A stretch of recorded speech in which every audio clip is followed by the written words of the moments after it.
안녕하세요. 저는 서울 근교에 사는 30대 후반 여자입니다. 저는 돈 5천만 원으로 유세란 유세는 다 부리는 남편놈과 시모에게 사이다 복수하고 이혼을 해버렸는데요.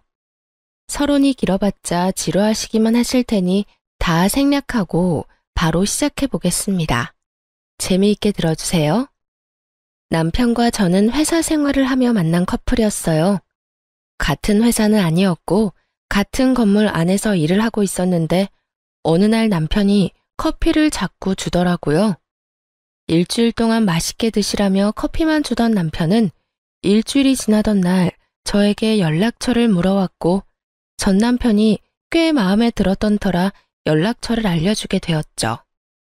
그렇게 밖에서 밥도 먹고 차도 마시는 등 데이트를 하다 연인 사이가 되었고 적당하게 연애를 하다 결혼까지 하게 되었습니다. 그저 행복하기만 했던 결혼 생활은 생각보다 짧았고 다른 환경에서 너무나도 다르게 살아왔던 저희는 다툼이 잦아졌어요. 여보, 밥 다 먹고 싱크대에 넣으라고 했잖아. 그냥 이렇게 두고 가면 누가 치워? 밥도 내가 차리고 설거지도 내가 하는데 당신 먹은 빈 그릇도 내가 치워야 해? 내가 당신 하녀야? 어떻게 이런 기본적인 것도 안 해? 아, 진짜 깜빡했어. 치우면 되잖아. 그리고 좋은 말로 그릇 좀 치워. 이 한마디만 하면 안 돼? 입만 열었다 하면 애국가 1절부터 4절까지 할 태세로 잔소리를 해. 당신 때문에 내 귀가 멀게 생겼다고 하도 잔소리를 해대서. 잔소리가 듣기 싫으면 애초에 잔소리 들을 짓을 안 하면 되잖아. 나라고 잔소리하고 싶어서 하는 줄 알아? 듣는 사람보다 하는 사람이 더 피곤하고 괴로운 게 잔소리라고. 뭘 알지도 못하면서. 이것 봐. 또 말 길어지잖아. 오늘은 좀 그만해라. 이러다 진짜 귀에서 피날 지경이야. 나 피곤하다고. 이외에도 수도 없이 많은 부분이 부딪히기 시작했고 그 이유는 대부분 남편의 기본도 되지 않은 부분들이었어요. 양말 뒤집어 벗어놓기는 기본이었고 코앞에 빨래통을 두고도 옷을 벗는 족족 아무렇게나 벗어두기도 했어요. 또 쓰레기통에 음식물을 버리기도 했고 재활용통에 쓰레기를 버리기도 하더군요. 그럴 때마다 제가 무어라 하면 그 모든 말을 잔소리라고 하며 짜증만 내게 일쑤였고 다 알아서 한다며 회피형 대답만 하고선 정작 하지 않을 때가 더 많았죠. 피곤하다는 이유로 청소 한 번, 설거지 한 번을 하지 않는 남편을 보며 이러려고 결혼했나 회의감까지 들기 시작했어요. 가장 어이가 없고 화가 났던 것은 바로 집 유세를 부리는 것이었어요. 하물며 우리가 사는 집은 남편 혼자만의 힘으로 마련한 집도 아닌데 말이죠. 딱 5천만 원 더 낸 것으로 말끝마다 내 집 타령을 해대는 꼴이 참 기가 막히더군요. 역시 내 집이 최고야. 그렇지 않아? 아, 당신은 모르겠구나. 당신 명의로 된 집은 없으니까. 명의는 당신 명의라도 이 집 우리 반반 내서 마련한 거 잊었어? 왜 계속 그런 식으로 말해? 당신이 그러니까 나 기분 나쁘려고 해. 반반은 아니지. 우리 집 돈이 5천만 원 더 들어갔잖아. 조금이라도 더 많이 낸 사람 지분이 더 많은 게 당연한 거 아니야? 그러니 당연히 여긴 내 집이 맞잖아. 명의도 내 명의고 말이야. 그러니까 나한테 잘해. 자꾸 잔소리만 하면 집에서 쫓아내버린다. 잘났다 잘났어. 내가 말을 말지. 당신 편할 대로 생각해. 그렇게 생각해서 당신이 행복하다면 됐다 됐어. 초반엔 좋은 게 좋은 거라 넘겼지만 저런 일이 계속 반복되니 더는 농담으로도 들리지 않고 짜증이 확 나더라고요. 남편이 강조하는 5천만 원도 다 사연이 있었어요. 결혼을 할 당시에 모아둔 돈으로 집을 마련하기엔 턱없이 부족했던 저희는 대출을 내서 집을 마련하기로 했는데 그 사실을 양가 부모님께서 아시곤 도움을 주셨었죠. 친정에서 보태주신 돈 중 5천만 원 가량을 가전 가구를 포함한 결혼식에 필요한 비용으로 쓰게 된 것이었죠. 그래서 엄연히 말하자면 정확히 반반 결혼을 한 것이었어요. 그런 집이었지만 집을 마련할 당시 시모는 공동 명의가 아닌 남편 명의로 하라고 난리를 부려대더라고요. 아들, 명의는 당연히 네 명의로 하는 거지. 원래 집은 남자 명의로 하는 거야. 요즘 젊은 애들 공동 명의 타령들 해대는데 엄마는 절대 싫다. 네 명의로 해. 알겠지? 알겠어. 알겠다고. 당신도 괜찮지? 어? 괜찮아. 공동 명의보단 당신 명의로 하는 게 세금도 그렇고 여러모로 괜찮을 것 같네. 막무가내로 우겨대는 시모를 보며 황당하기도 했지만 그땐 이혼을 하게 될 거라곤 상상하지도 못했고 좋은 게 좋은 거란 생각을 하고 있던 터라 시모의 말에 따라 남편의 명의로 하게 되었죠. 세금 문제가 있기도 했고요. 대신 남편에게 신혼집은 엄연히 공동 명의이며 만약에 상황이 온다면 정확히 반반 나누기로 한다는 각서를 쓰게 했습니다. 하지만 남편 놈은 그깟 종이 쪼가리가 뭐가 대수냐고 생각하는 것인지 집 유세는 하늘 높은 줄 몰랐고 전 그런 남편을 보며 정이 뚝뚝 떨어지는 것을 느끼고 있었어요. 그것까지만 해도 내 발등 내가 찍었다며 결혼을 후회하고도 남을 텐데 시모까지 제 후회의 보탬이 되어주기 시작하더라고요. 시모는 우리 집을 제 집이라고 생각하는 것인지 틈만 나면 들락날락하며 사람을 괴롭히기 시작했어요. 그날도 시모는 연락 한 통 없이 집으로 들이닥쳤고 당연하다는 듯 저를 부려먹기 시작하더라고요. 어머님, 연락도 없이 무슨 일이세요? 저희가 집에 없으면 어쩌시려고요? 주말인데 너희가 어딜 가겠어? 그리고 우리 아들한텐 연락했는데 못 들었니? 네, 별말 안 했는데 들어오세요. 그런데 정말 무슨 일이세요? 무슨 일 있어요? 내 아들 집 오는데 무슨 이유가 필요하니? 우리 아들은 뭐 하니? 아, 지금 낮잠 자고 있어요. 피곤한가 봐요. 앉아 계세요. 지금 깨워볼게요. 아니다, 아니야. 그냥 둬라. 피곤하면 좀 자야지. 그런데 너희 밥은 먹었니? 나는 오늘 하루 종일 뭘 제대로 못 먹었더니 배고픈데. 아, 시장하세요. 지금 바로 차려드릴게요. 그래, 그러면 간단히 쌈밥 좀 해먹자꾸나. 오리고기도 좀 굽고 양배추도 좀 찍어라. 집에 기본적인 쌈은 있지? 시모는 간단이라는 단어의 뜻을 모르는 것이 분명했어요. 물론 시모에게 차려주는 밥상이니 찌개찜은 다시 끓일 생각이었지만 나머진 냉장고에 있는 반찬을 내놓으려 했거든요. 갑작스럽게 집으로 들이닥친 사람이니 그 정도는 이해하겠지 했는데 시모는 간단히 집에 있지도 않은 재료들을 찾고 있더라고요. 어머님, 오리고기는 없고 삼겹살은 있어요. 쌈도 상추 깻잎은 있는데 양배추는 없고요. 너 회사 생활한다고 살림을 아무렇게나 살고 있는 거 아니니? 어떻게 가정집에 그 기본적인 것도 없니?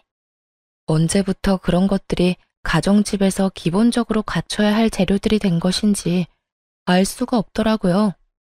그쯤 되니 시모는 그저 저에게 트집을 잡고 싶어 하는 것이 분명해 보였고 최대한 좋게 대하고 싶었던 제 마음이 깨끗이 사라지며 저 역시 지지 않고 시모 말에 대답했어요.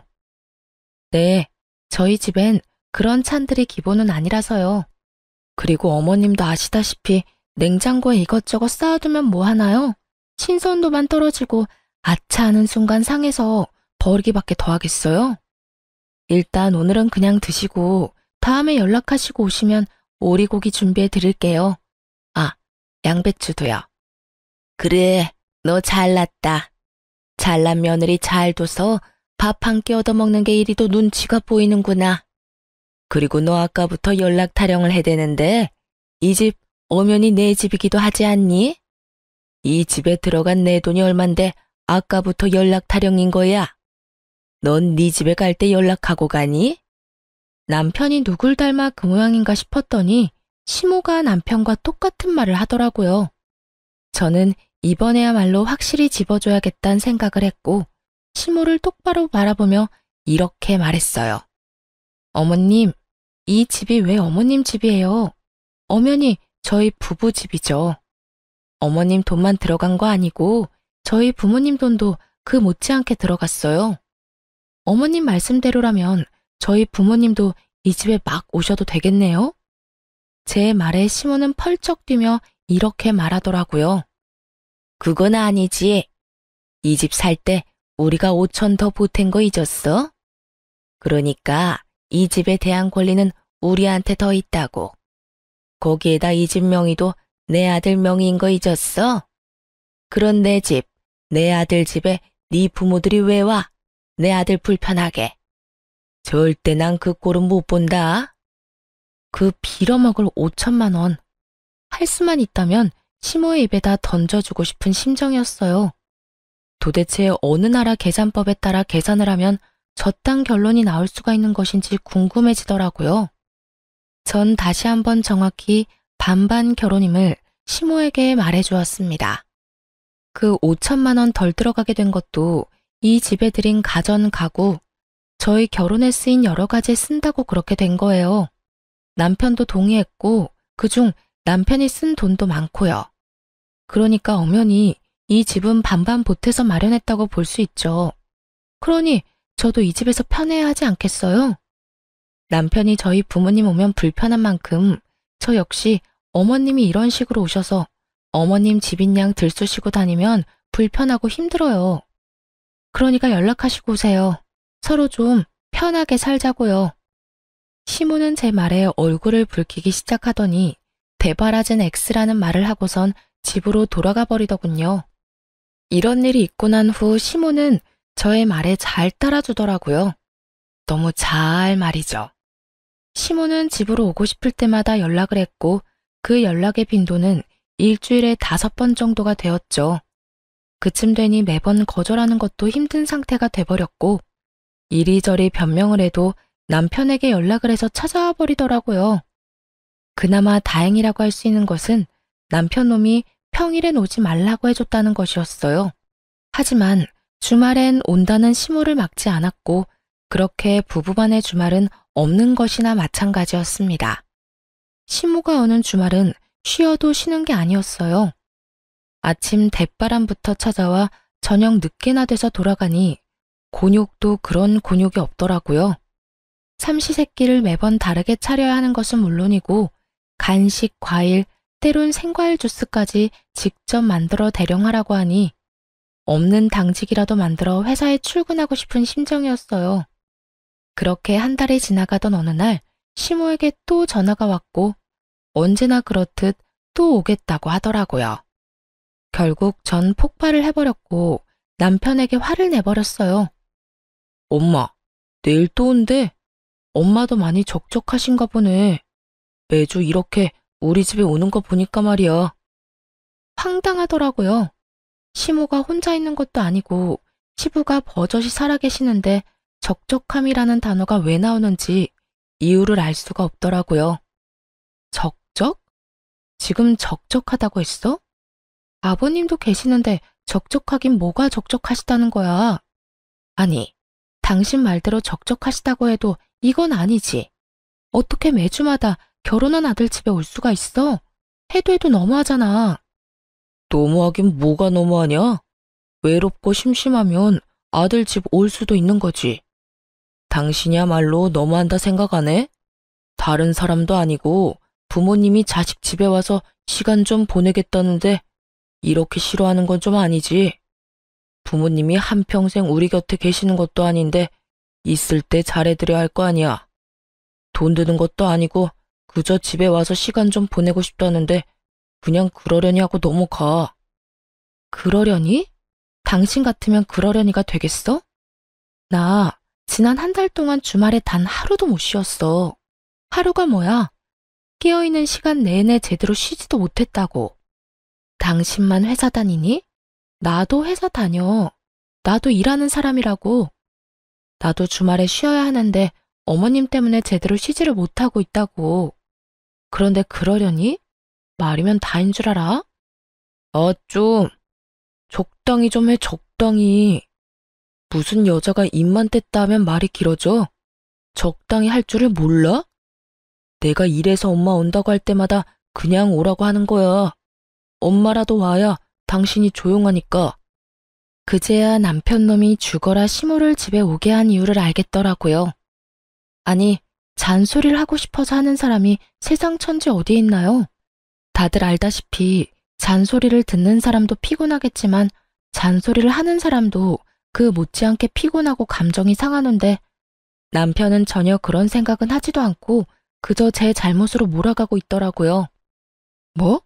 당신 지금 그걸 말이라고 해? 내가 틀린 말 했어. 당신 잔소리 심하게 하잖아. 그러니까 우리 엄마 오는 게 싫으면 잔소리 좀 하지 마. 그러면 우리 엄마 보고 오지 말라고 할 테니까. 남편은 도리어 저에게 화를 내며 저만 이상한 사람으로 몰아갔고 저는 이런 순간마다 이혼이라는 단어가 절로 떠오르게 되었어요. 하지만 그때마다 이런 걸로 이혼까지 해야 하나 하는 생각이 들기도 했고 바보 같은 미련 때문에 이혼을 쉽사리 결정할 수도 없었어요. 그렇게 피곤한 일상을 보내던 어느 날 친정 부모님께서 연락이 왔더라고요. 딸, 어디야? 집이야? 엄마, 나 집인데 왜? 오려고? 아빠랑 볼일 보러 나왔는데 마침 근처라서 잠시 들려도 될까 해서 전화했지. 너희한테 줄 것도 있고 해서 말이야. 혹시 피곤하니? 아니, 피곤하기는. 얼른 와요. 기다리고 있을게.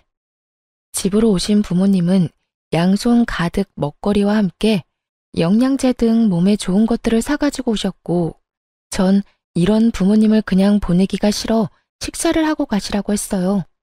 부모님도 저희 집에 처음 오셨던 터라 구경도 할 겸 시간을 보내다 가겠다 하시더라고요.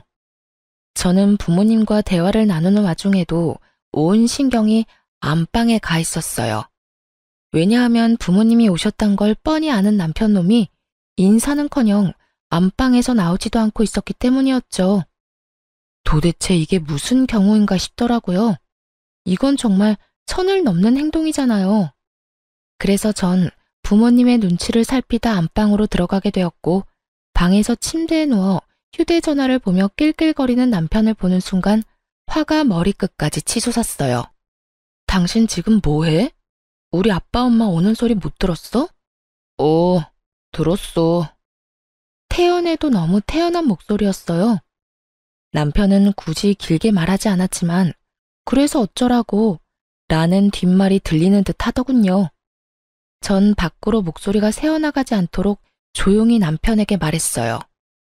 들었으면 나와서 인사는 해야 할 거 아니야? 그 정도는 예의 아니야?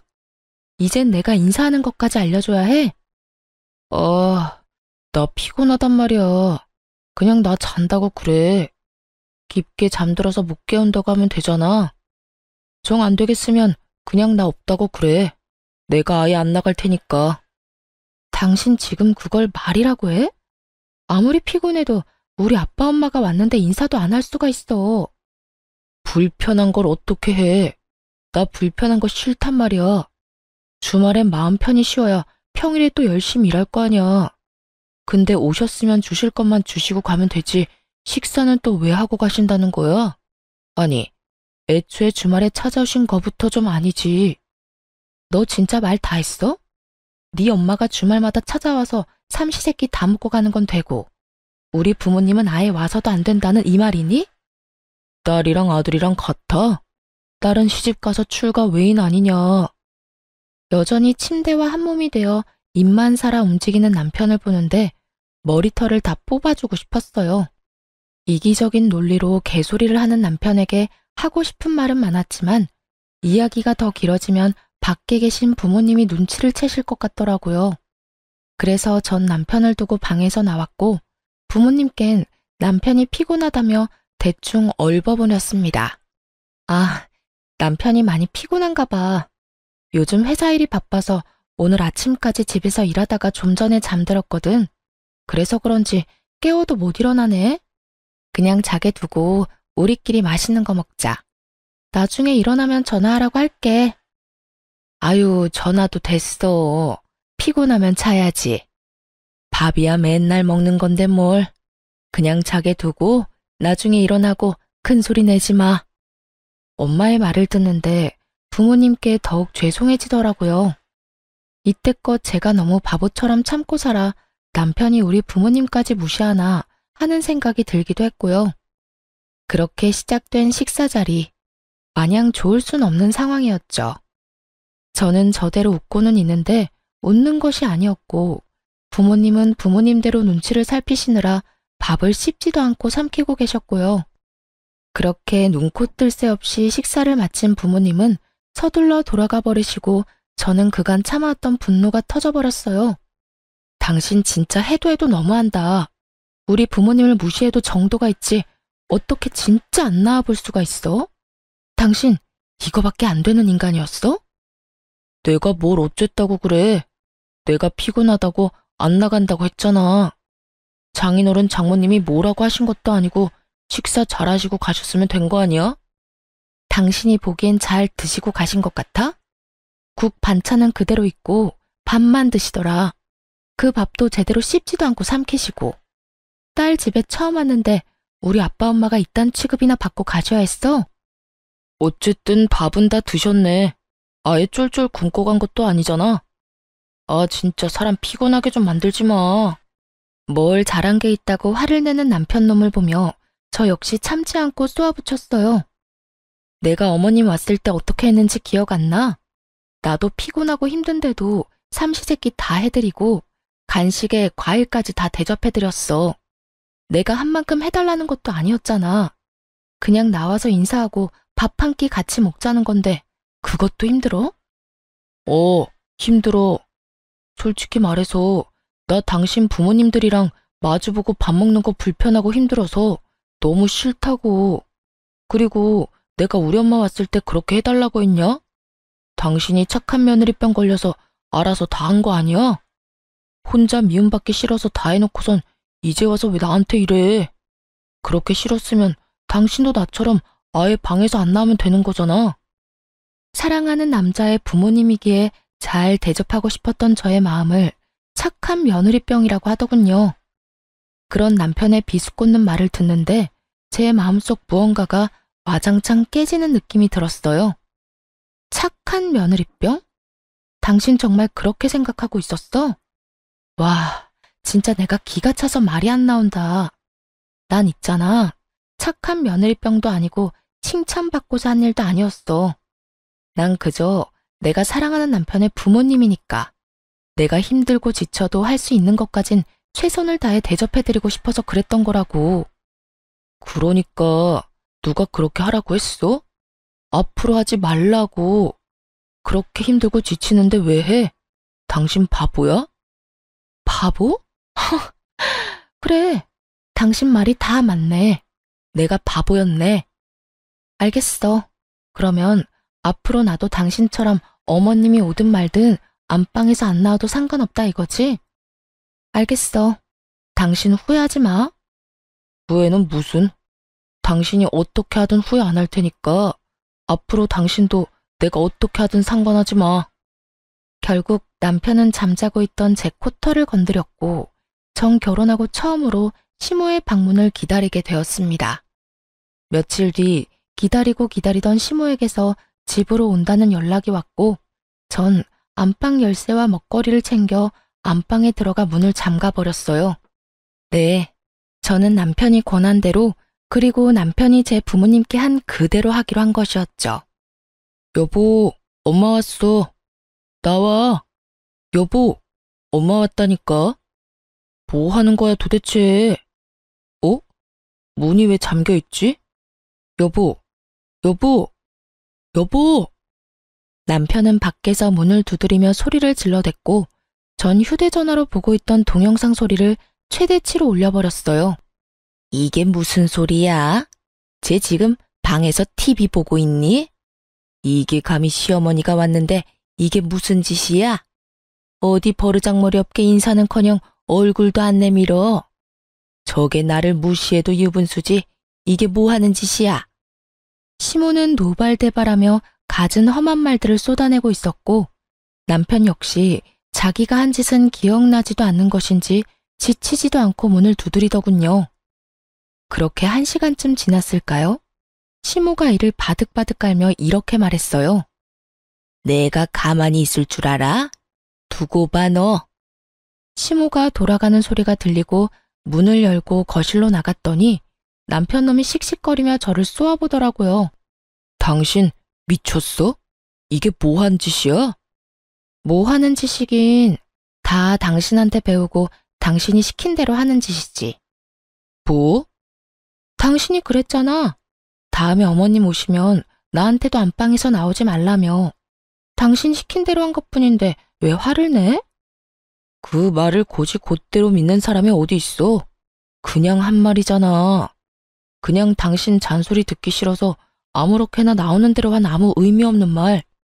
당신한텐 아무 의미 없는 말일지 몰라도 나한테는 아니었어.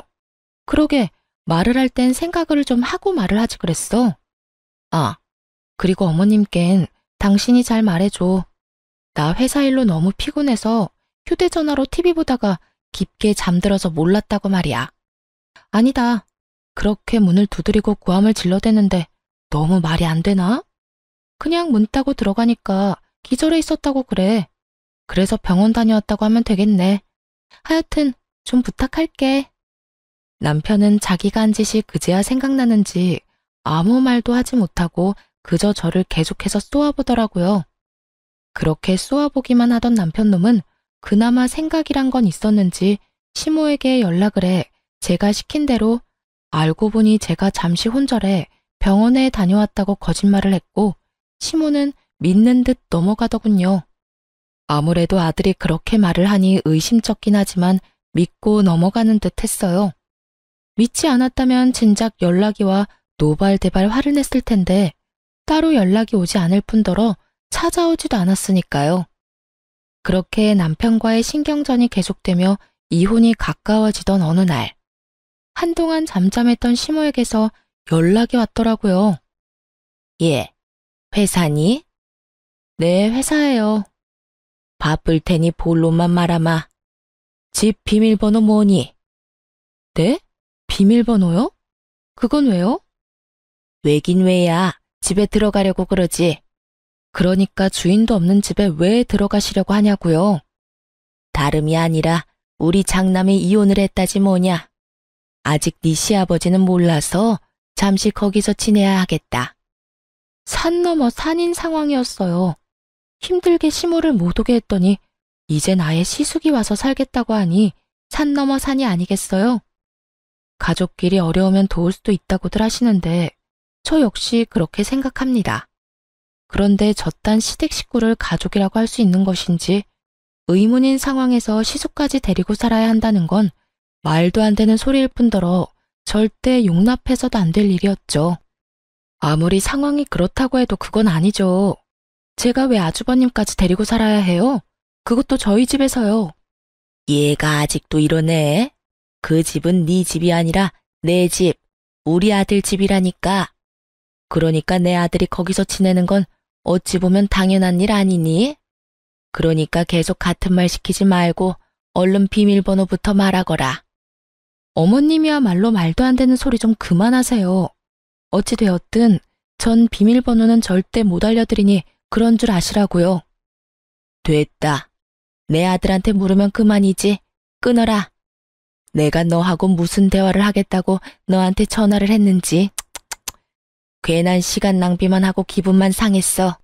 시모는 전화를 끊어버렸고 불안한 마음에 남편에게 전화를 해보니 다행히도 전화를 받더라고요. 여보, 어머님 연락해와서 우리 집 비밀번호 알려달라고 하면 절대 알려주면 안 돼? 갑자기 이게 무슨 소리야? 우리 엄마가 비밀번호를 알려달라고 한다고? 왜? 아주버님 이혼하셨는데 아직 아버님이 몰라서 한동안 우리 집에서 지낸다잖아. 이게 말이나 돼? 하여튼 당신 비밀번호 절대로 알려주지 마. 알려주기만 해봐. 나 진짜 가만히 안 있어. 틀린 말도 아닌데 왜 이렇게까지 매정하게 굴어. 형이 오갈 데가 없으면 우리 집에서 지내는 게 당연한 거 아니야? 설마 했더니 남편 역시 시모와 별반 다르지 않은 말을 뱉어내고 있더라고요. 오갈 데가 없는 시숙이 왜 우리 집에 살아야 하냐고 따져봤자 돌아올 대답은 뻔했기에 전 그저 제 뜻을 확실하게 전해주기로 했습니다. 뭐? 당신 진짜 미쳤어? 그 집이 당신 혼자 사는 집이야?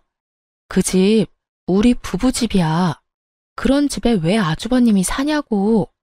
난 싫어. 나 진짜 싫다고 했어. 가르쳐주면 나 진짜 가만히 안 있을 거야. 이거 엄포 아니고 진짜 진심으로 하는 말이야. 내가 비밀번호 알려주면 이혼이라도 하겠다는 말처럼 들린다. 이혼? 왜? 못할 것 같아? 난 그 생각도 충분히 하고 있거든? 그러니까 절대 알려주지 마. 그러든가 말든가 알아서 해. 난 알려줄 테니까.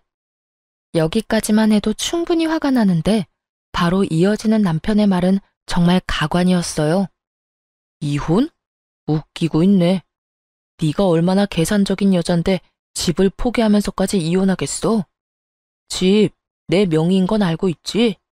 이혼도 네 입에서 나와서 난 위자료 줄 필요도 없고 집 명의도 내 명의라서 이혼하면 넌 한 푼도 못 받아. 그런데도 할 수 있을 거라 생각해? 정말 남편은 저에 대해서 뭘 몰라도 한참 모른다는 생각이 들더라고요. 그 순간 전 비로소 이혼을 결심하게 되었고 마음 준비를 끝내고 집으로 갔습니다. 집에는 예상대로 남편 시숙 시모가 웃으며 TV를 보고 있었고 저를 본 시모는 숨쉬듯 자연스럽게 밥을 하라고 하더군요. 저는 무건수행을 하듯 아무 말도 하지 않은 채 밥을 차렸고 그런 저를 보며 시모는 제가 들으라는 양 큰 소리로 이렇게 말을 하더라고요. 진작 저렇게 고분고분하게 굴었으면 얼마나 좋았을 거야. 구박은 구박대로 받고 일은 일대로 하고 다 자기가 이 사태를 만든 거지 뭐. 하여튼 저리 현명하지 못하니 저 고생을 하는 거 아니겠어? 저래서 회사는 어떻게 다니나 몰라. 시모의 말에 시숙과 남편은 깔깔거리며 웃어댔지만 전 그러거나 말거나 상을 차렸어요. 밥상이 다 차려진 것을 본 세 사람은 누가 먼저라고 할 것도 없이 자리에 앉았고 제가 만든 국과 밥을 먹은 세 사람은 동시에 고함을 질러대기 시작했어요. 이게 무슨 맛이야? 당신 요리하면서 간 안 봤어? 맵고 짜고 이게 다 뭐야? 도저히 먹을 수가 없잖아. 그러게요, 재수씨. 이건 도저히 못 먹겠는데요. 이건 음식이 아니라 테러에 가까워요. 넌 진짜 제대로 하는 게 뭐니? 내 아들한테 이때까지 이딴 음식 해 먹인 거니? 마음보가 고약하면 음식이라도 잘해야지. 뭐 하나 내세울 것도 없으면서 대체 뭘 믿고 시집을 온 건지. 내가 요즘 너만 보면 한숨이 나온다. 그래요. 저는 그들을 위한 마지막 만찬으로 소태밥, 청양고추국, 간장을 들이부은 반찬을 만들어 상을 차렸던 것이었어요. 제발 이거라도 먹고 정신 차리란 뜻이었죠. 세 사람은 저에게 짜증을 내고 있었고 전 숟가락을 신경질적으로 내려놓으며 이렇게 말했습니다. 저라고 뭐 다르겠어요? 어머님은 한숨만 나오겠지만 저는 어머님 보면 화병이 날 것 같다고요. 그리고 이 음식들이 마음에 안 들어도 다 드세요. 마지막 만찬이라 특별히 신경 쓴 거라고요.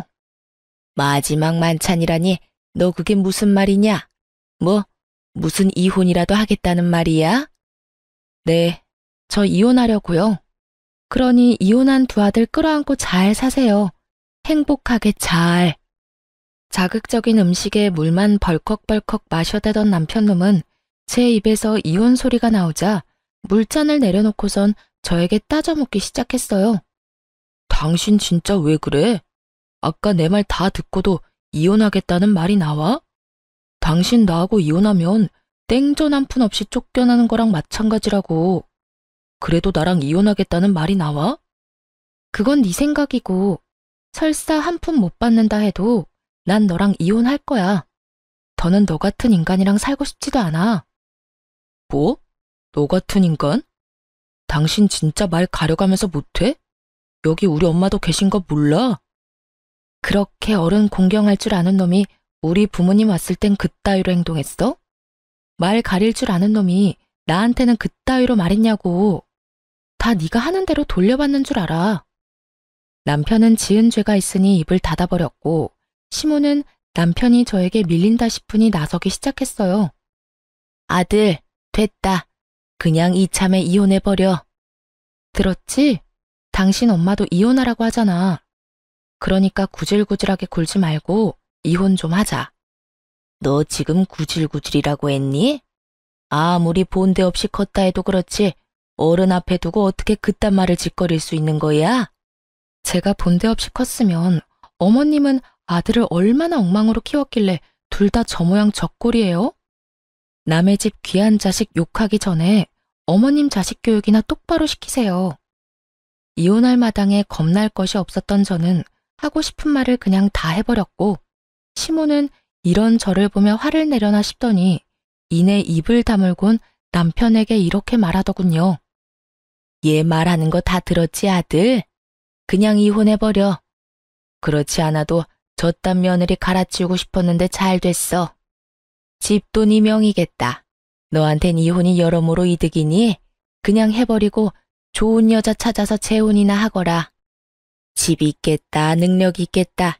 우리 아들 처녀한테 장가갈 수 있을 것이야. 시모의 말에 남편 역시 그렇게 하는 게 좋겠다며 저에게 이혼을 하자고 했고 시숙은 동생이 이혼을 하든 말든 그저 쭉 살 곳이 생겼다며 기뻐하더라고요. 그래, 하자. 누가 이혼하자면 못할 줄 알아? 나도 당신 같은 여자한테 미련 없다 이거야. 불쌍해서 데리고 살아줬더니 고마운 줄도 모르고 당장 이혼해, 당장. 그러면 나 이 집에서 쭉 살아도 되는 거야, 엄마? 아싸, 그렇지 않아도 어디 가서 살아야 하나 걱정이었는데. 그래, 우리 장남. 앞으로 그냥 여기서 살면 돼. 여기 네 동생 명의로 된 네 동생 집이야. 이혼해도 명의가 네 동생 거라 아무 상관없어. 그러니까 여기서 새 출발해. 이렇듯 파렴치하게도 기뻐하는 새 인간에게 그들에겐 잔인하지만 저에게는 즐거운 진실을 알려주고 싶었지만 우선 즐기게 두기로 했습니다. 일단 그들은 세 사람인 반면에 저는 혼자이기도 했고 희망과 꿈이 클수록 절망도 클 것이라 생각했기 때문이죠. 저는 짐을 싸 친정으로 갔고 친정에서 이혼을 진행하게 되었어요. 빨리 이혼하고 싶어 이혼 노래를 부르던 남편놈과 시댁것들은 이혼이 진행되면 될수록 얼굴이 사색이 되어가더군요. 그 이유는 자신들의 뜻대로 되는 것이 단 하나도 없었기 때문이었어요. 저는 남편이 각서를 쓴 다음 날 바로 공증을 받았을 뿐만 아니라 만일을 대비해 녹음까지 해놨었죠.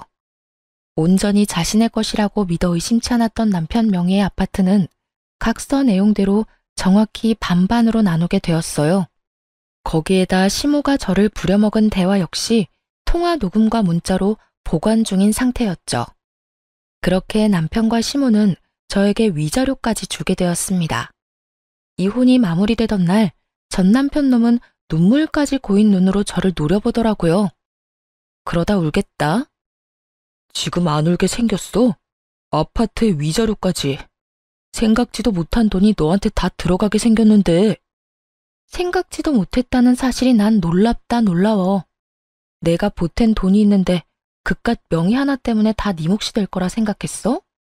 착각도 그 정도면 병이고 욕심이 과하면 탈이 나는 법이야. 그러니까 앞으론 그딴 심보 버리고 착하게 좀 살아라.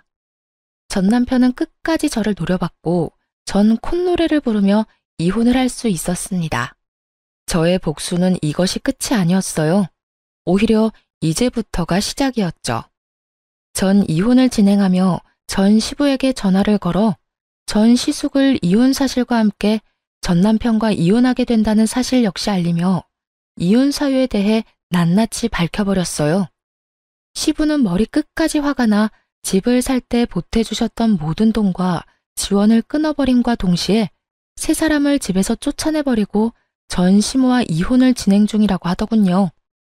평소에도 전 시부는 전 시모가 아들들 사람에 지나치게 개입하며 며느리들을 괴롭히는 모습을 보며 하지 말라고 여러 번 경고했는데 전 시모는 그 말을 전혀 듣지 않았던 것이죠. 알고 보니 전 시숙 역시 전 시모의 개입 때문에 이혼을 하게 되었고 저 역시 비슷한 이유로 이혼을 하게 되었으니 더는 그런 전 시모와 함께 살고 싶지도 살 이유도 없다고 하시더라고요. 전 시모가 이혼할 처지에 놓이자 전 남편이 급했는지 전화가 다 왔더라고요. 야, 너 진짜 미쳤어. 우리가 이혼했으면 끝난 거지. 왜 우리 아버지한테까지 전화해서 이 사달을 만들어? 지금 너 때문에 우리 엄마까지 이혼하게 생겼다고. 어떻게 책임질 거야? 그렇지 않아도 아버님께서 그러시더라. 집에서도 쫓겨났다며? 어떡하니? 셋 다 돈도 없을 텐데 집에서도 쫓겨났으니 이제 오갈 데 없는 거지꼴이겠네. 너 지금 말 다 했어? 왜? 내가 틀린 말 했어? 맞잖아. 오갈 데도 없는데 돈도 없으면 그게 거지지. 거지가 뭐 별건가? 나한테 이럴 시간에 저렴한 월세방이라도 찾아봐. 나이 지긋한 네 엄마하고 이혼한 네 형이랑 언제까지 밖에서 살 수는 없을 거 아니야. 이게 다 누구 때문인데 네가 감히 그딴 말을 해. 네가 우리 아버지한테 다 이르지만 않았어도 우리 신세가 이렇게까지 처량해질 일도 없었거든. 야, 입은 삐뚤어졌어도 말은 좀 바로 하자.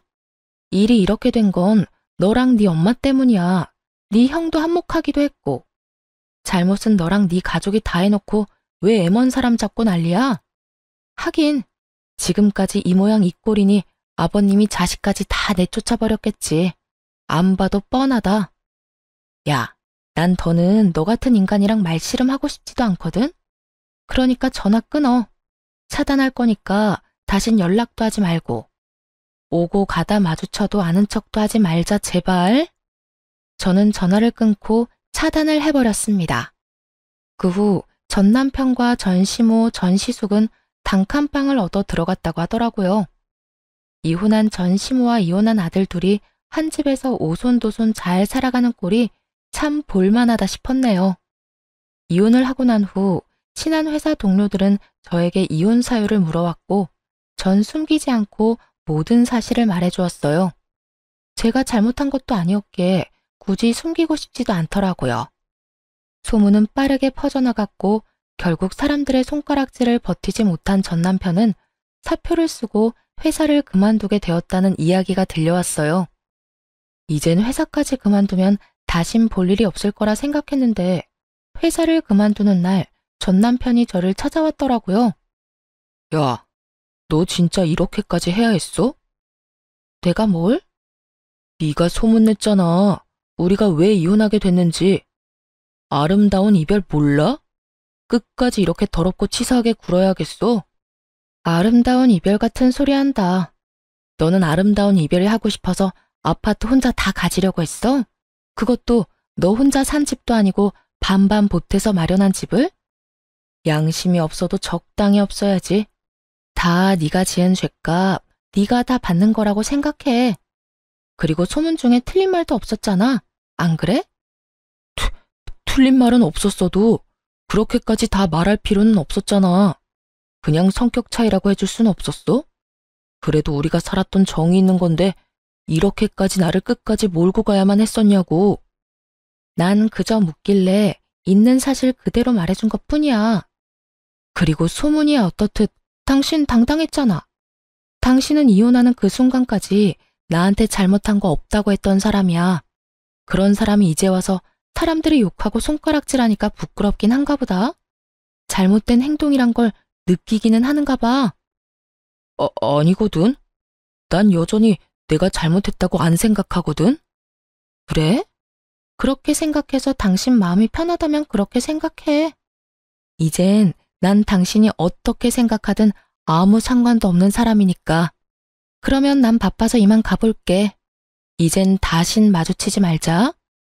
돌아서는 제 뒤로 남편의 험한 말들이 들려왔고 전 머리 위로 가운데 손가락을 보여주며 대답을 대신했습니다. 그 한 방에 제 모든 울분이 날아가는 기분이 들더군요. 그 후 전 남편을 포함해 전 시댁 식구들의 소식은 들을 수 없었으나 어떻게 지낼지는 뻔했기에 굳이 알고 싶지도 않았어요. 그렇게 전 다시 화려한 싱글이 되었고 시간은 빠르게 흘러 이혼을 한 지 3년이 되었네요. 전 여전히 회사 생활을 하며 잘 지내고 있습니다. 요즘엔 여러 모임에 참석해 사람들과 즐거운 시간을 보내며 이혼의 아픔을 점점 잊어가고 있는 중입니다. 남편에 대한 미련은 없다고 하나 이혼을 마음먹게 되었던 과정부터 이혼을 하게 되는 과정까지 너무 힘든 일의 연속이었기에 처음엔 참 많이 힘이 들더라고요. 멍청하게도 그 모든 게 제 탓인 것만 같은 순간들이 있기도 했고 후회스러운 날들이 있기도 했어요. 그야말로 기분이 롤러코스터를 타는 날들이었어요. 하지만 그런 날들은 길지 않았고 전 이제 그런 못난 생각들을 더는 하지 않습니다. 저의 잘못이 전혀 없었다고는 생각하지 않지만 언제나 원인은 전 남편이었고 나름대로 문제를 해결하기 위해 노력해왔다고 생각하니까요. 그래서 이젠 후회도 하지 않고 모든 걸 훌훌 털어내고 제 삶을 위해 살아가고 있어요. 요즘처럼 제 삶에 만족하며 지냈던 적이 없었던 것 같아요. 매 순간 매 시간이 소중하게 느껴지기도 하고 가끔씩 찾아오는 적막을 오롯이 즐기며 지내기도 하고요. 요즘엔 이혼이 내가 한 결정 중에 가장 잘한 결정이라고 느낄 만큼 행복하게 잘 살고 있어요. 혹시 사연을 듣고 계신 분들 중에 저처럼 남편과 시댁 때문에 이혼을 고민하고 있는 분이 계시다면 이런 말을 해드리고 싶어요. 이혼 쉬운 결정이 아닌 것은 분명합니다. 저 역시도 그런 말도 안 되는 상황에서도 꽤 긴 시간 이혼에 대해 고민했고 쉽사리 결정하지 못했던 것이 사실이니까요. 그런데 돌이켜보니 그 모든 순간들이 결코 저를 위한 시간들이 아니었더라고요. 그 시간들은 제 영혼을 갉아먹는 시간들이었고 그 모든 순간이 그저 괴롭기만 한 지금은 떠올리기도 싫은 나쁜 기억일 뿐이었어요. 그러니 여러분, 자신을 괴롭히지 말고 현명한 선택, 옳은 선택할 수 있길 제가 응원하겠습니다. 여러분도 제 행복을 위해 응원해 주실 거죠? 저는 이만 물러가 보겠습니다. 긴 시간 들어주셔서 감사합니다.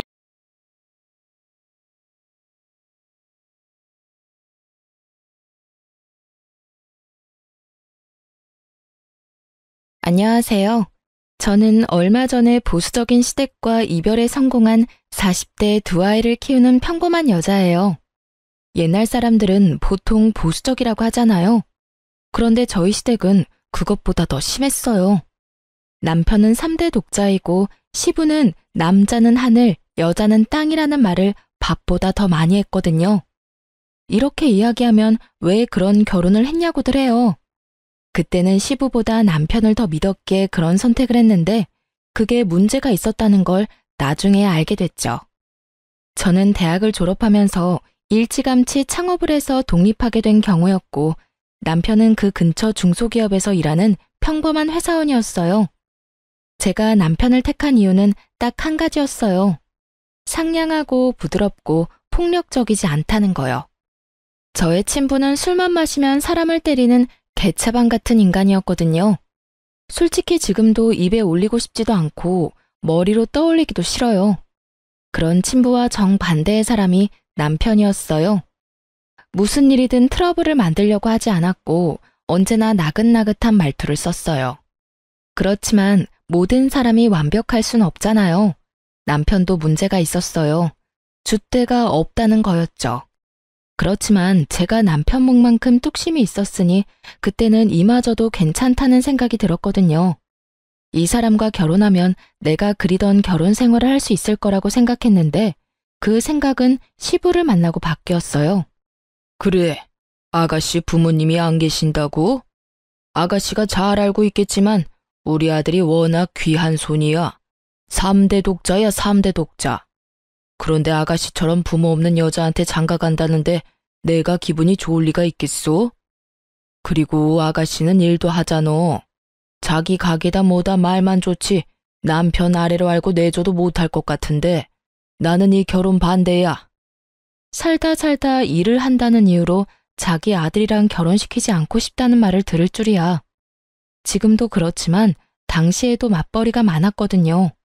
그렇다고 남편이 돈을 잘 벌어서 제가 안 벌어도 되는 것도 아니고 중소기업 다니는 아들이 뭐가 그렇게 잘났는지 일도 안 하고 내조나 하라는 말을 들으니 당황했죠. 게다가 그 고압적인 자세가 저희 친부를 닮아 있어서 저도 기분이 팍 상했어요. 그러면 어쩔 수 없네요. 죽은 부모를 되살려올 수도 없고, 제가 일으킨 가게를 접을 생각도 없으니 여기서 갈라지는 수밖에요. 그렇게 시부모를 뵈러 간 자리에서 저는 그렇게 말하고 돌아왔어요. 남편이 쫓아와서 제게 다시 한번 생각해보라며 애원을 하더라고요. 이 남자 생각하면 결혼하는 게 나쁘지 않은데 그 시부를 보고 살 생각을 하니 선뜻 내키지가 않았어요. 원래 부모가 싫어하는 결혼은 하는 거 아니라잖아. 일단 생각 좀 해보자. 그렇게 말하고 돌아왔는데 며칠 뒤 저는 그 말을 번복해야 했어요. 속이 안 좋고 울렁거리더니 생리를 하지 않더라고요. 워낙 불규칙적이라 애가 생겼을 거라고는 생각도 못했는데 산부인과에 가보니 이미 8주였어요.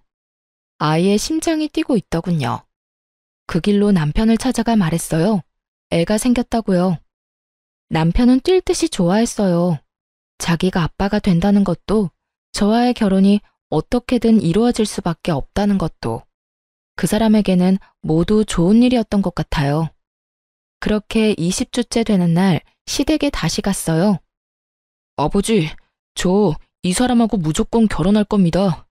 이 사람 제 아이 가졌어요. 그것도 건강한 아들이에요.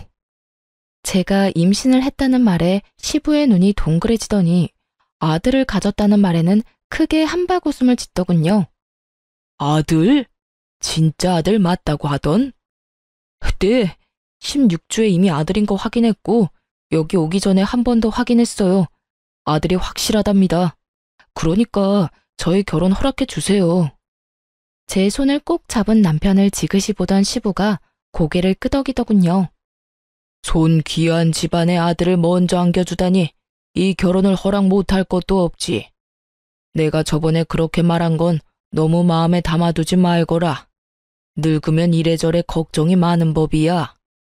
안면몰수한 시부의 상냥한 척에 저도 웃는 척하며 말했죠.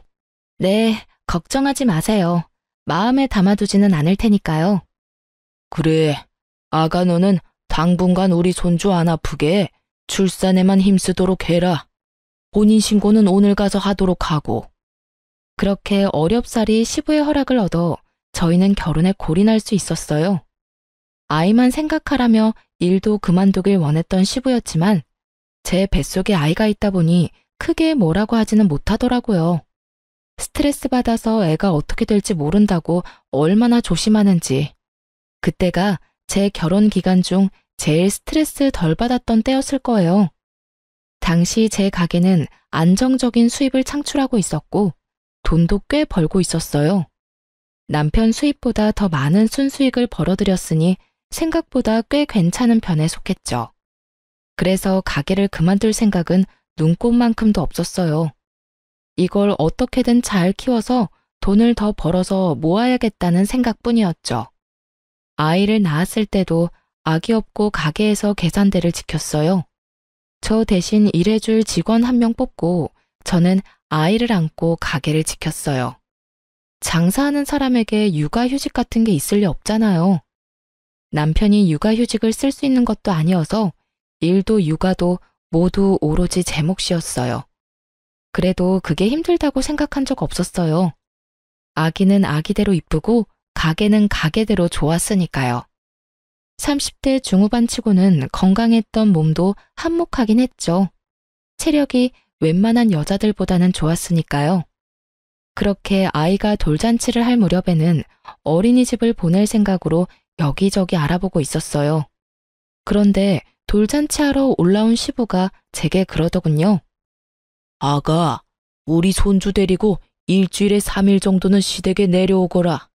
어차피 요새 일도 없을 거 아니냐. 아버님, 주말은 제가 시간이 없어요. 평일은 아기도 어린이집 가야 하고요. 어린이집이라는 이야기에 시부가 깜짝 놀라더군요. 또 이 어린애를 어린이집에 보낸다고? 1살밖에 안 된 애를?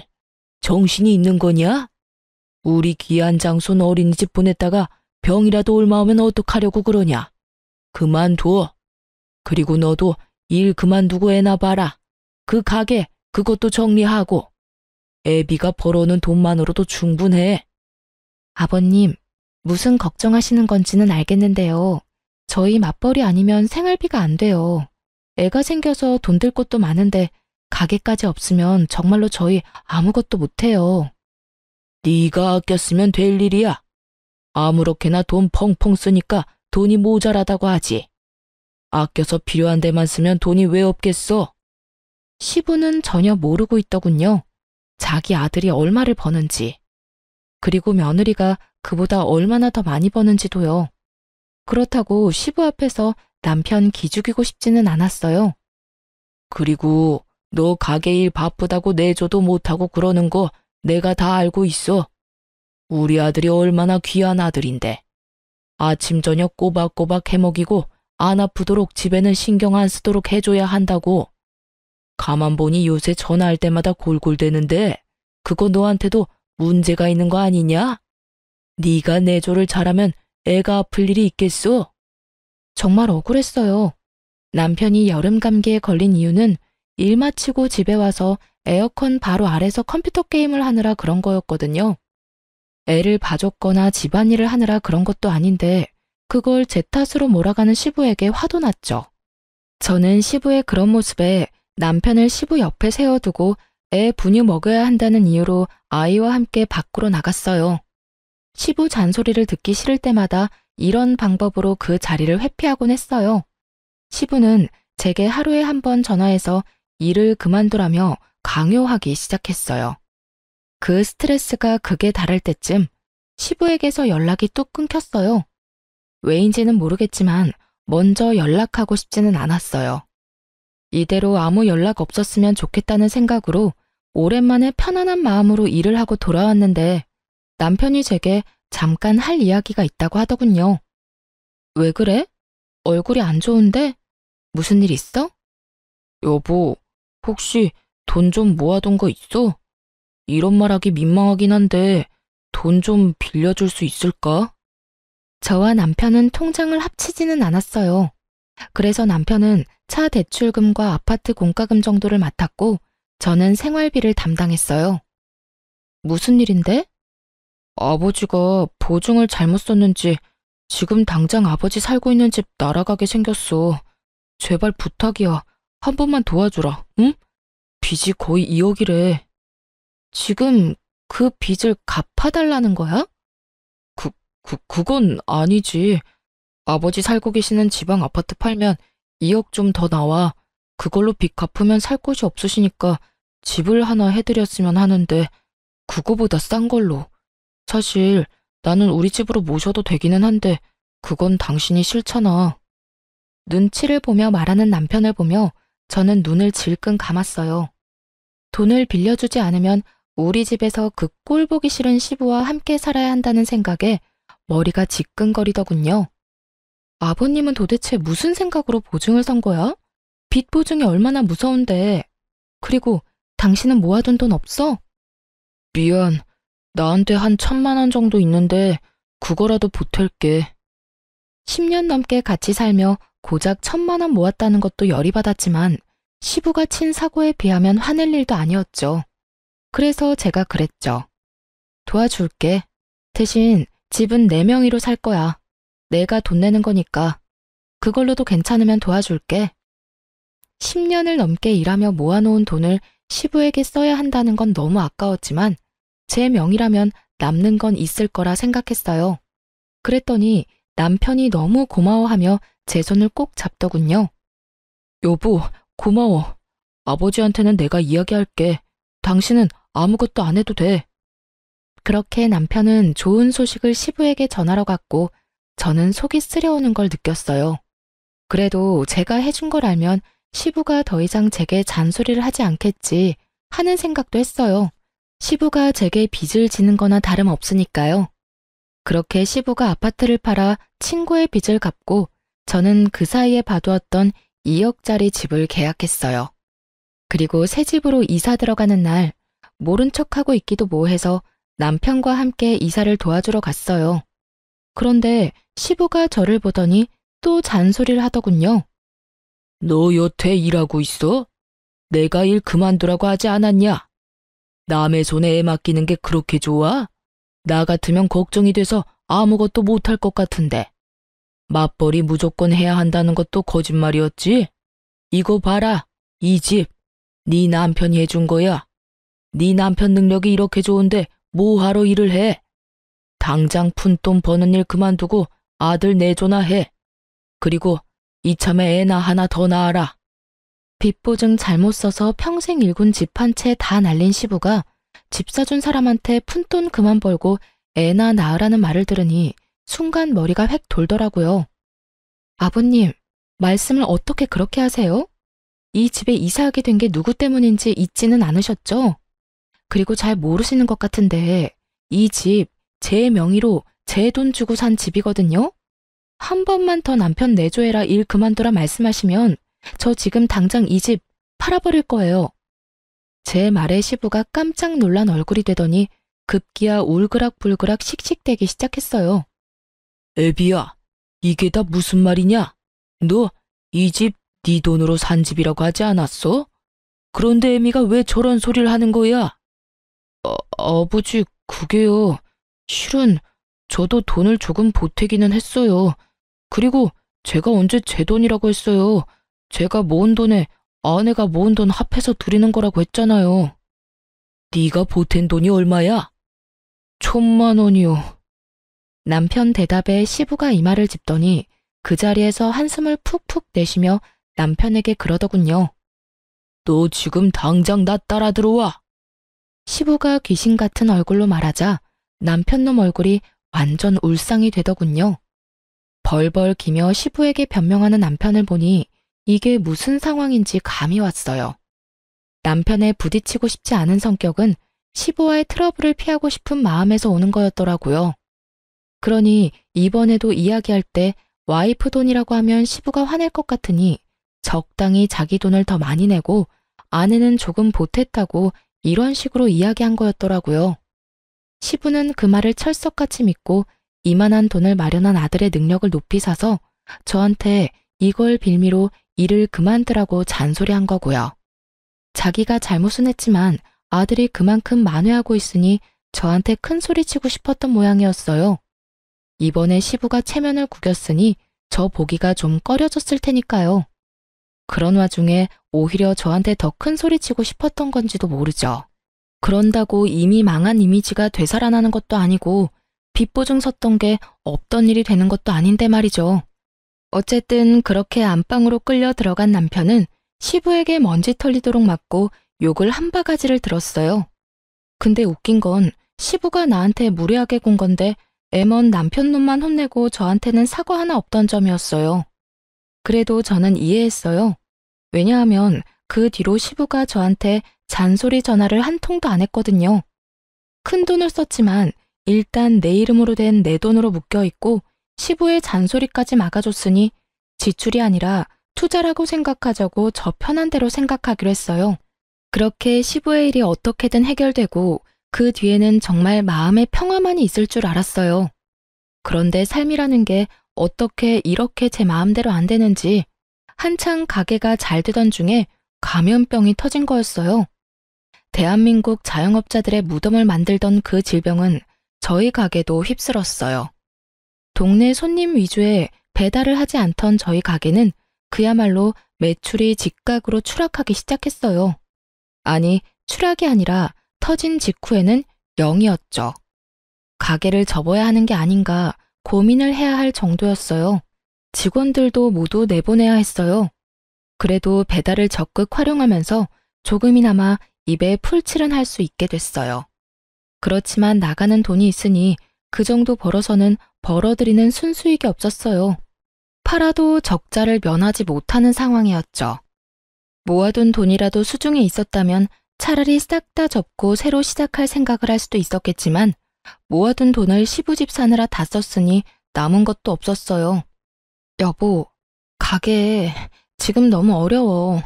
혹시 모아놓은 돈 있으면 좀 빌려줄 수 있어? 나 모아둔 돈 없는데. 그만큼 힘들어? 당분간은 당신 월급으로 생활비까지 해야 할 것 같은데. 내 월급에서? 그 부분에서 남편이 아주 크게 놀라더군요. 솔직히 남편 반응에 실망이 컸어요. 제가 힘들다고 하면 당연히 저를 도와줄 거라고 생각했거든요.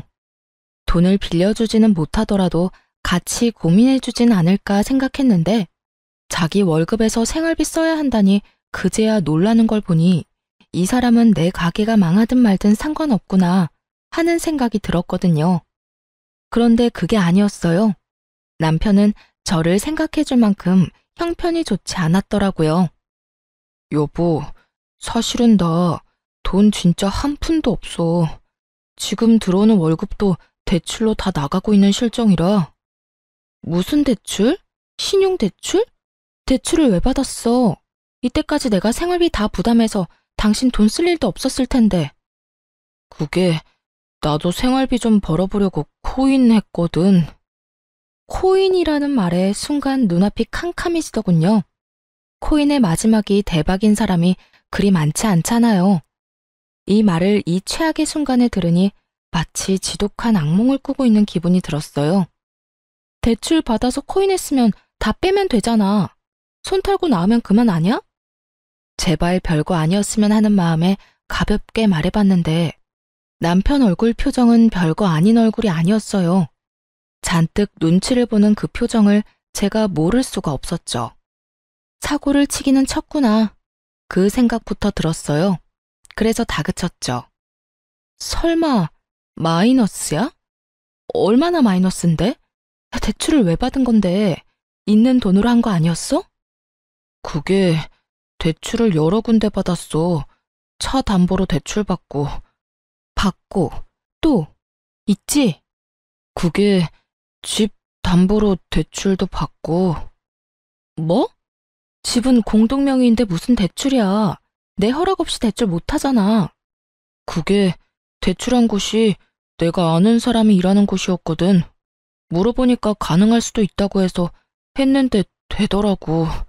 당신이 알면 당연히 못하게 할 것 같아서 그래서 그거 받아서 코인했는데 처음에는 맹세코 진짜 수익률 좋았어. 당장 대출 다 갚을 수 있을 줄 알았는데 점점 안 좋아지더니 수익이 지금은 많이 마이너스라서 그냥 두고 올라올 때쯤 파는 게 낫지 않을까 하고. 미쳤어. 정신 나갔냐고. 지금 우리 생활비 당신 월급으로 다 충당해야 돼. 그런데 그 돈으로 대출 갚으면 우리는 무슨 돈으로 먹고 살아? 지금 당장 다음 달 나가야 할 돈도 어마어마한데 당신까지 나 이렇게 힘들게 만들 거야? 나라고 나쁜 생각으로 그랬겠어? 나도 당신한테 도움되려고 그런 건데 애 크면 돈도 필요할 것 같고 일 그만둬도 용돈벌이 정도는 할 수 있을 것 같아서. 재수없는 소리 하지 마. 당신 일을 왜 그만둬? 지금 당신 일 그만두면 우리 다 망하는 거 알지? 허튼 생각하지 말고 회사에 딱 붙어 있어. 이럴 때는 월급쟁이가 제일 좋아. 지금 장사하는 사람들, 영업하는 사람들 완전 죽기 일보 직전인 거 알지? 그렇게 말하는데 뭔가 낌새가 이상하더라고요. 갑자기 이 타이밍에 일을 그만둔다는 이야기를 하니까요. 당신 설마 일 그만뒀어? 아니지, 그런 거 아니지. 참지 못하고 화를 냈더니 남편 놈이 우물쭈물 한마디 하더라고요. 그게 나 회사에서 해고 될 것 같은데. 뭐? 하룻밤 안에 폭탄 발언을 이만큼 많이 들을 줄이야. 정말 가슴이 너무 두근거리는 것이 심장마비가 올 것처럼 가슴이 꽉 막힌 것처럼 아프더라고요. 나중에야 그게 화병이었다는 걸 알았지만 이때는 정말 제가 뭔가 잘못될 것만 같았어요. 해고를 당신이 왜? 남편은 고개를 들지 못하고 있었어요. 제가 물어도 아무 말 없다가 다그치자 그제야 입을 열더군요. 회사에서는 근무 태만이라고 하는데 내가 봤을 때 그 정도는 아니고 사실은 일하다가 내가 잘못해서 문제가 좀 생겼거든. 근데 그게 완전히 내 잘못이라기보다는 그걸 확인해야 하는 사람이 확인을 잘못한 것도 있고 내 책임만은 아닌데 내가 다 뒤집어 쓰고 나가는 거라. 그만. 나한테 설명하지 마. 더 들으면 진짜 졸도할 것 같으니까. 그러니까 해고를 당한 거야? 아니면 곧 해고를 당한다는 거야? 일단 이달 말까지 일하고 나오지 말라고. 며칠 남지 않았더라고요. 말일까지. 미쳤어, 미쳤어. 가게가 망해가는 걸 보면서도 그런 짓을 저질러? 이제 어떡할 거야? 우리 지금 집도 반은 날아갔고 차도 대출금 못 갚으면 날아가는 거야. 무슨 정신으로 이런 미친 짓을 저질렀어? 내가 힘들면 당신이라도 버텼어야지. 해결 방법이 왜 없어? 나한테 다 방법이 있어. 우리 아버지 계신 곳으로 내려가자. 거기 내 고향이잖아. 친구가 일자리 소개시켜준대. 지금보다 월급도 훨씬 괜찮고 우리 사는 집 팔고 나면 매매금의 반은 건질 수 있을 테니까 그걸로 자기 거기서 가게 하면 되고, 살 곳은 어차피 아버지 집이 당신 명이니까 거기서 살면 되잖아. 나더러 지금 합가하라고 하는 거야? 멀쩡한 집 반토막 내놓은 주제에 나더러 내 집에서 식모살이 하라고? 여보, 너무 그렇게 생각하지 말고 우리 같이 가보자. 가서 결정해도 늦지 않아. 아니, 왜 내가 여길 놔두고 거기를 가? 생각할 것도 없다니까? 그러지 말고 냉정하게 생각 좀 해봐. 냉정하게 생각했어. 그러니까 안 간다고. 거기서 시아버지랑 같이 살 생각 절대 없어. 그리고 그 집 평수가 6사람이 살 수 있는 평수야? 애들 데리고 어떻게 거길 들어가? 그럼 여기서 망할 거야? 여보, 한 번만, 딱 한 번만 갔다 오자. 응? 아니, 그냥 나들이 간다 생각하고 가. 알았지? 결국 그 주의 주말에 남편은 억지로 저를 데리고 시댁으로 향했어요.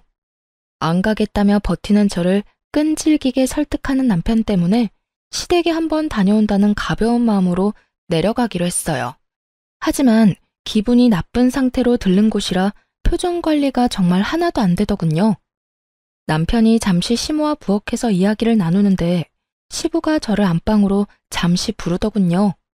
들어가 앉으니 시부가 제게 넌지시 이야기하더군요. 그래, 가게에 문제가 있다지? 아무래도 요즘 가게 하는 게 힘들겠구나. 우리는 괜찮으니 사정이 나아질 때까지는 우리 집에서 지내거라. 나도 많이 늙었고 슬슬 며느리 수발 받을 때도 됐지. 갑작스런 수발 이야기에 제가 화들짝 놀라 반문했어요. 네? 그게 무슨 말이세요? 그러자 시부는 오히려 다 안다는 표정으로 저에게 조용히 말했어요. 다 아니까 모른 척 안 해도 된다. 그래도 이렇게 가는 게 있으면 오는 게 있어야겠지. 이러면 어떻겠냐? 우리가 너희를 받아들이는 조건으로 이 집 네 명의에서 우리 아들 명의로 바꾸는 거, 그 정도는 해줄 수 있지? 듣다 보니 점점 더 가관이었어요.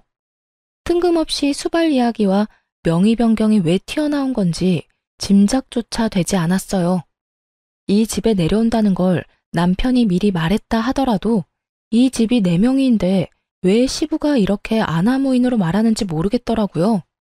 솔직히 제게 문제가 생기면 시댁 팔고 급한 불 끄면 그만인데 말이죠. 남편 부탁과 시부 사정 때문에 그렇게 못하고 있을 뿐인데 갑자기 수발을 들으라느니 명의를 변경하라는 말을 들으니 경황이 없었어요. 아버님, 지금 무슨 소리 하시는 건지 모르겠지만 이 집 명의 남편 앞으로는 절대 안 해줄 거예요. 지금 있는 집도 난리가 났는데 무슨... 그리고 저희 같이 살 생각으로 내려온 거 아니거든요? 제 말에 시부가 더 놀란 표정을 짓더군요. 그러나 이내 괘씸하단 듯한 표정을 하며 오히려 제게 호통을 치더군요. 같이 살 생각으로 내려온 게 아니야? 야, 사람이 좋게 말할 때 알아들어야지. 가게 망해서 대출 다 끌어쓰다가 결국 망해서 여기로 내려오는 주제에 거절이 웬 말이야? 지금부터라도 조신하게 집에서 남편 내조나 하면서 살아. 암탈기 울면 집안이 망한다고 했다. 지금도 봐라. 너 가게 하다가 망해서 지금 우리 아들 발목 잡고 있잖아. 어디서 뻗대고 있어? 네가 뭐가 그렇게 잘났냐? 뭐가 잘나서 남편도 모자라 시아버지를 아래로 봐? 호통 소리에 남편과 시모가 안방으로 허겁지겁 들어오더군요. 저는 이 상황이 이해가 되질 않았어요. 시부가 왜 저한테 이런 말을 하는지 이해도 안 갔고요. 마치 제가 잘못해서 여기 온 것처럼 이야기를 하니까요. 가게가 망해가고 있기는 하지만 완전히 망한 것도 아니고 분명히 남편에게 여기 올 생각 없다고 말했는데 시부는 제가 여기 올 것을 전제로 이야기를 하더군요. 네가 우리 아들 앞길 막은 거 생각하면 이 집을 우리 아들한테 주고서라도 사죄를 해야지. 뭐가 그렇게 잘났어? 이 집 사주고 이게 온전히 네 거라고 생각하면 곤란하지. 네가 일을 했을 때라면 몰라도 지금은 돈도 다 떨어졌고 내 아들 앞날 막은 것만으로도 이 집은 네 것이 아니라 내 아들 거라고 해도 과언이 아니지. 가만 보니 제가 남편이 한 짓을 모조리 뒤집어 쓰고 있더군요. 저는 어이가 없어서 웃음밖에 안 나왔어요.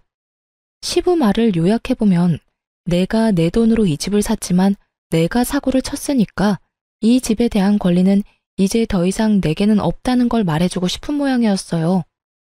이게 사실이라면 그렇겠지만 이 모든 게 사실이 아니잖아요. 저는 중간에 뛰쳐들어온 남편놈 얼굴을 삐딱하게 바라봤어요. 이게 무슨 일인가 눈치만 살피고 있더군요. 이 남자가 중간에서 자기가 한 짓을 고스란히 제 잘못으로 돌려놨고 그 이야기를 시부가 철석같이 믿고서는 저를 이렇게 모함하고 있는 상황이었어요. 시부도 시부지만 남편에게도 정말 이번만큼 심각하게 실망한 적은 없었던 것 같아요. 저는 다 내려놓고 제 짐을 정리했어요. 그리고 남편 앞에 가서 말했죠. 이혼하자. 이런 식으로는 못 살아. 당신이 무슨 잘못했는지는 알고 있지? 2번 말 안 해. 원래대로 다 돌려놓으면 합의, 못 돌려놓으면 소송이야. 집에 갈 테니까 넌 오지 마. 올라오면 내 손에 죽는다. 협박 아닌 협박을 하고 돌아서는데 시부가 고래고래 고함을 지르더군요. 그래, 이혼해라. 다 네 탓이니 집이랑 손주는 놔두고 꺼져. 집안의 온갖 문제는 다 일으켜놓고 네가 뭔데 먼저 이혼을 하라 말아야? 시부 말에 어깨를 으쓱하며 대꾸했어요.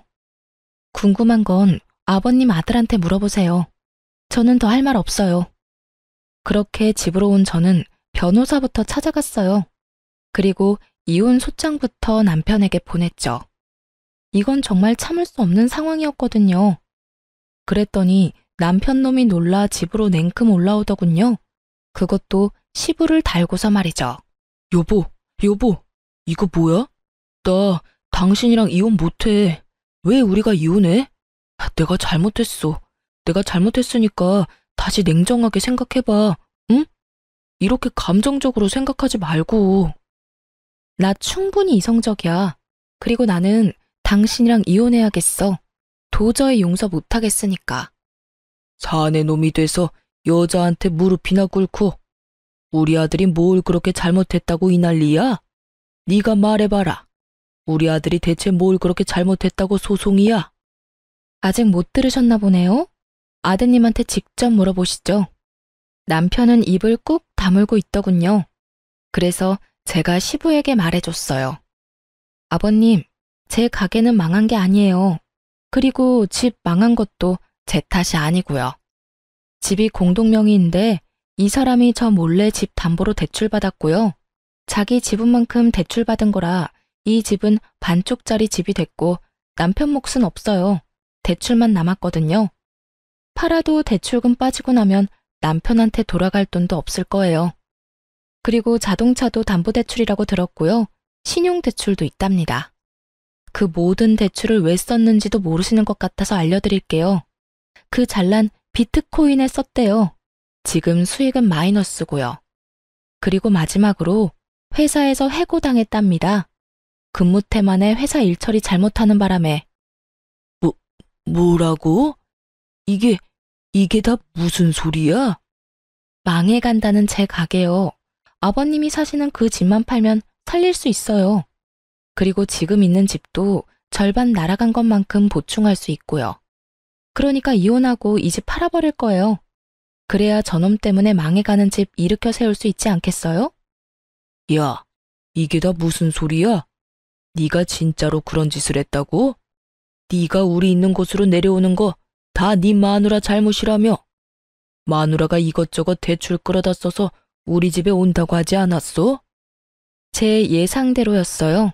남편놈은 시부에게 이 모든 상황에서 잘못은 와이프라고 거짓말을 했더라고요. 자기가 잘못했다는 이야기는 조금도 꺼내지 않고 아내의 잘못으로만 몰아가니 시부는 기세등등해서 자기 본심을 그대로 저한테 드러냈고요. 그때 본심을 숨기고 저한테 잘해줬다면 저도 모르게 시부에게 잘해줄 뻔했어요. 속으로 여전히 저렇게 정신 나간 생각하는지도 모르고 말이죠. 그런데 더 웃긴 건 남편 반응이었어요. 왜 때려요? 제가 왜 그런 말을 했겠어요? 제 잘못인 거 알았으면 아버지가 가만히 있었겠어요? 저한테 화내고 마누라 치마폭에 쌓여 산다고 또 혼내실 거였잖아요. 그리고 좋게 넘어갈 수도 있었던 거 아버지가 허튼 소리 하는 바람에 다 망한 거잖아요. 아버지가 공동명의니 수발을 들라느니 그런 말만 안 했어도 우리가 이혼하게 될 일은 없었다고요. 다 아버지 탓이에요. 아프다고요. 그만 때리세요. 이놈이? 너는 더 맞아야 해, 이놈아. 어디서 거짓말할 데가 없어서 아비한테 거짓말을 해. 그것 때문에 지금 내가 무슨 꼴을 당했는지 알기는 하는 거야? 몰라요. 그거 다 아버지가 한 거잖아요. 저한테 덮어씌울 생각하지 마세요. 정말 철이 없어도 이렇게 없을 수가. 10년 가까이 데리고 산 남편의 모습에서 제 첫째 아들의 모습이 보인 건 착각이었을까요? 아들은 애라서 그렇다 존 치지만 이 남자는 이 나이 먹도록 철은 어디로 빼돌렸을까요? 한바탕 남편놈 등짝을 두들겨 패던 시부가 힘이 빠진 듯 후회 가득한 표정으로 제게 묻더군요. 아가, 정말로 그 집 팔 생각이냐? 네, 당연히 팔 거예요. 그 집을 팔아야 집도 살리고 가게도 살릴 수 있거든요. 어떻게 하면 안 팔고 우리가 살 수 있도록 해줄 수 있겠냐? 나는 정말로 몰랐다. 아들이 이런 짓을 저질렀다는 줄은. 그리고 나한테 그런 거짓말 할 줄도 몰랐어. 이게 내 잘못은 아니지 않냐? 남편이 거짓말한 건 아버님 잘못이 아니죠. 그런데 그 거짓말에 휘둘린 건 아버님이잖아요. 설사 제가 정말로 그런 짓을 저질렀다 하더라도 가족이면 어떻게 된 일인지 괜찮은 건지 먼저 물어봐야 정상 아닌가요? 어쩔 수 없는 상황이었어요. 장사하는 사람들 모두가 힘든 상황이었다고요. 도움 같은 거 바라지도 않아요. 그냥 괜찮냐 한마디만 했었더라도 이렇게 화가 나고 열받지는 않았을 거예요. 오히려 아버님한테 더 잘하려고 했겠죠. 그런데 제 가게 망해간다는 말하면서 아버님이 저한테 뭘 요구하셨는지 기억하시죠? 수발도 들고 집도 남편 명의로 해달라고 요구했잖아요. 겨우겨우 살아난 사람한테 다시 죽으라고 하는 것과 뭐가 다르나요? 아버님이 하신 행동이 그런 행동이에요. 그리고 그게 진심이었으니 더 용서 못하는 거고요. 그건 진심이 아니었어. 네가 아니라 우리 아들이 그런 짓을 저질렀다는 걸 알았다면 아들을 혼냈을 거다. 그러니까 이렇게 된 건 내 탓이 아니야. 제 말에 시부가 눈을 질끈 감으며 망연자실한 표정으로 열심히 현실 도피를 하더군요. 시부가 말을 끊자 이번에는 눈치만 살살 보던 남편놈이 제 손을 꼭 붙잡으며 말하더군요. 여보, 나 진짜로 반성하고 있어. 그러니까 이혼만은 제발 봐줘. 아니, 이혼하더라도 아버지 살고 있는 집만은 그냥 놔둬주면 안 될까? 우리 식구들 지금 당장 갈 곳도 없어. 이 일의 시작이 뭔지 몰라? 아버님이 빚 보증 잘못 써주는 바람에 이렇게 됐잖아. 그러니까 그 친구분 찾아가서 돈을 받든지 그 집에 어거지로 끼어 살든지 그건 당신 마음대로 해. 그 사람한테 이야기해야지 나한테 이야기해봐야 소용없어. 나는 당신하고 잘해볼 생각이 놀랍게도 전혀 없거든. 아버님도 아버님이지만 솔직히 이번에는 당신한테 더 실망이야. 너야말로 진짜 나쁜 놈이야. 그리고 그 집 나 몰래 대출받은 것도 정말 배신감 너무 느꼈고. 그러니까 앞으로 찾아오지도 말고 이렇게 구차하게 매달리지도 마. 당신 얼굴 보면 있는 정도 다 떨어지니까. 여보, 나 진짜로 직장도 잃고 자식들도 잃고 당신까지 잃으면 아무것도 남는 게 없어. 내가 불쌍하지도 않아? 다시 한 번만 생각해줘. 직장은 당신 고향에서 다닌다며. 친구가 소개해줬다고 하지 않았어? 그리고 당신이 왜 불쌍해? 이렇게 일을 크게 만든 게 모두 당신 때문인데 뭐가 불쌍해? 그게 소개시켜준다는 것도 다 거짓말이었어. 집이랑 가게 다 팔고 오면 돈이 좀 남으니까. 그 돈으로 여기서 당신 장사하고 나도 장사하는 거 도울 생각이었어. 그런데 일이 이렇게 될 줄은 몰랐지. 아버지가 그런 말도 안 되는 요구할 줄 정말 나는 몰랐어. 아버지하고 전혀 그런 이야기 한 적도 없고. 그래, 아버님이 그런 말 한 거는 아버님하고 이야기해야 하는 게 맞지. 그러니까 당신이 저지른 짓을 모조리 내가 잘못했다고 뒤집어 씌운 거에 대해서는 너랑 이야기해야 하는 거지. 솔직히 평생을 살면서 이렇게까지 인간에게 실망해 본 적이 처음이거든? 그러니까 딱 한 가지만 물어볼게. 도대체 무슨 생각으로 다 내가 잘못한 거라고 말하고 다닌 거야? 내가 싫었어? 같이 살기 싫었니? 그러면 그냥 이야기를 하지 그랬어. 조용히 이혼해줬을 텐데 꼭 이렇게 사건을 만들어서 시끄럽게 해야 했어? 여보, 내 의도는 정말로 그런 게 아니었고 모든 게 오해였잖아. 풀면 다 해결될 수 있는 오해. 오해는 무슨? 이런 게 뭔 줄 알아? 다 알고 엿먹인 거야. 당신이 나한테. 그리고 오해? 오해라고 하기에는 너무 의도가 뻔하지 않아? 얼렁뚱땅 넘어가려고 생각하지 마. 나는 이제 당신이 그 어떤 말을 해도 믿지를 못해. 믿을 생각도 없고. 한바탕 퍼붓고 나니 속이 정말 시원하더군요. 게다가 시부가 보는 앞에서 다 퍼부으니 정말 너무너무 홀가분했어요. 시부와 남편의 그 절망스러운 표정과 정반대로 저는 편안한 표정을 짓게 됐으니까요. 그렇게 남편과 저는 이혼을 하게 됐어요. 이 모든 사태를 원상태로 돌릴 수 없었던 남편놈은 당연히 소송에서 불리할 수밖에 없었고 결국 양육권, 친권, 위자료도 모두 제게 유리하게 소송이 끝났어요. 전 남편은 집안 경제를 파탄냈다는 것이 크게 먹혀 들어가서 위자료 책정에 큰 도움이 됐어요. 시부와 남편이 사는 그 집도 팔려고 했는데 나올 생각을 안 하고 뻔뻔하게 버티더라고요.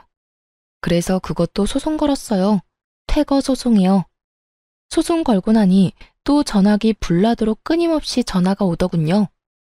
그러나 받을 생각도 없었어요. 그랬더니 이내 연락은 안 오고 소송을 하니 강제 집행이 돼서 결국 그 집에서 나올 수밖에 없었죠. 저는 시댁집을 팔고 남편이 대출을 받았던 저희 집도 팔았어요. 그리고 가게 근처에 작은 평수의 집을 사서 아들과 딸을 데리고 이사했죠. 사실 그 집에서 더 이상 살고 싶은 마음이 안 들더라고요. 그래서 집을 옮겨봤어요. 직장과 집이 가까우니 생활권이 모여서 애들 보기는 더 편했어요. 가게는 다시 정상 궤도로 올라오기 시작했고 직원들도 다시 뽑았어요. 전 남편과 이혼하고 깨달은 건데 그 사람이 있든 없든 제 생활에 크게 변함이 없더라고요. 그만큼 그 사람은 가족으로서 집안일에 어떤 식으로도 관여하지 않았던 걸 이혼하고 나서야 깨달았어요. 그렇게 일하고 아이들 키우느라 바쁘게 보내면서 전 남편과 시부가 어떻게 지내는지는 알 시간도 없었어요. 그런데 하루는 가게에 찾아온 의외의 손님에게서 그 사람들 소식을 들을 수 있었어요. 그 손님은 바로 전 시어머니였어요. 시모와는 좋은 사이도 그렇다고 나쁜 사이도 아니었어요. 사실 그때는 저도 시모도 여유가 없었던 것 같아요. 시모는 시부의 등살에 밀려 입도 뻥끗 못하고 죽어 지냈고 저는 저대로 시부가 싫어 시댁에 자주 들리지 않으니 시모와 대화를 나눌 시간도 없었고요. 그래서 시모가 불쑥 저희 가게를 찾았을 때 당황할 수밖에 없었죠. 어머님, 여긴 어쩐 일로? 별거 아니다. 근처 지나가는 김에 들렀어. 사실 나도 얼마 전에 너희 시아버지, 아니지, 내 남편이랑 이혼했어. 이렇게 다 늙어서 무슨 이혼이냐고 그렇게 말하는 사람들도 많은데 도저히 참을 수가 없어서 이혼했다. 평생을 자기 멋대로 살다가 결국에는 보증 잘못 써서 집 잃고 며느리한테 큰 소리 뻥뻥 치다가 또 그 며느리가 해준 집을 잃었지. 그런데도 똑같더라고.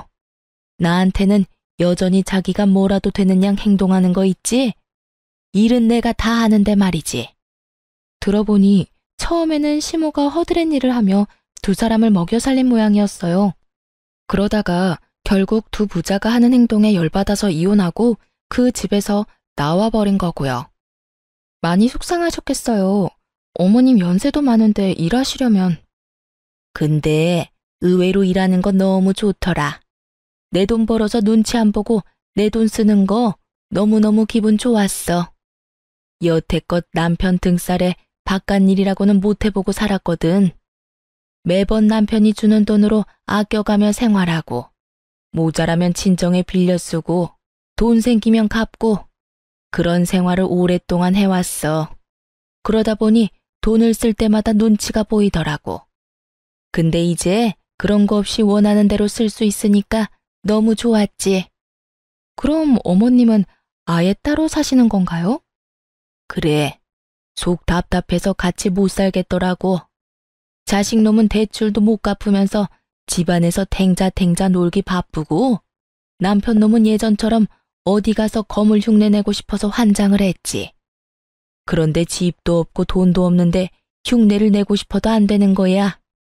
얼마 전에는 아무것도 없어서 기초생활수급자 신청까지 했어. 그것도 나한테 시키더라. 동네 소문난다고. 겨우겨우 얻은 월세방인데 동네 창피해서 못 살겠다고. 다른 동네 가자면서 때를 쓰는 통에 아들놈이 데리고 이사 갔다고 하더구나. 그 인간은 여전히 정신 못 차렸어. 그래도 아들놈은 정신이 돌아왔는지 인력사무소 다닌다고 연락 왔었어. 멀쩡한 직장 그대로 계속 다녔으면 이런 힘든 일 할 일은 없었을 거 아니냐. 그 생각만 하면 참, 우리 아들놈도 자기 무덤 열심히 판 거지. 너처럼 돈도 잘 벌고 자식들한테도 잘하고 시부모한테도 잘한 사람이 어딨다고 그런 모자란 짓을 해서 이혼을 당해? 나 같아도 이혼이지. 내 자식인데도 이렇게 미운 거 보면 지 아버지랑 똑 닮아서 그런가 봐. 씁쓸하게 웃으며 말하는 시모를 보니 두 사람이 잘 못 지내고 있는 것만은 확실해 보였어요. 동네에서 떵떵거리며 3대 독자인 걸 무슨 벼슬쯤으로 생각하며 살던 두 부자가 나란히 빚 보증과 코인으로 집안을 말아먹었잖아요. 어디 가서 칭찬받을 짓은 절대 아니고 자랑할 짓도 아니죠. 게다가 여자를 비하하는 시부와 여자에게 빌부터 편하게 살려는 전 남편은 행동은 다르지만 정말 똑같은 것 같아요. 바로 여자를 편한 도구쯤으로 취급한다는 점에서요. 두 사람의 일에 크게 관심이 없었지만 이렇게 전해 듣고 보니 생각보다 형편없어서 역시 사람은 뿌린 대로 거두는가 보다 하는 생각이 들었어요. 특히 시부와 시모가 이혼까지 하게 될 줄은 상상도 못했거든요. 하지만 시부의 헛짓거리에 결국 곁에 있던 사람들이 모두 떨어져 나갈 수밖에 없었죠. 제가 키우는 아이들이 저런 사람들처럼 되지 않도록 최선을 다해 키워야겠다는 다짐을 하게 된 날이었어요. 시부가 마음을 곱게 썼으면 말이죠. 늙어서도 대접받으며 살았을 거예요. 모든 사람들이 그렇듯 좋은 사람에게는 정말로 좋은 대접을 해주고 싶으니까요. 하지만 악독하게 마음을 쓰니 결국은 끝이 좋지 못한 거예요.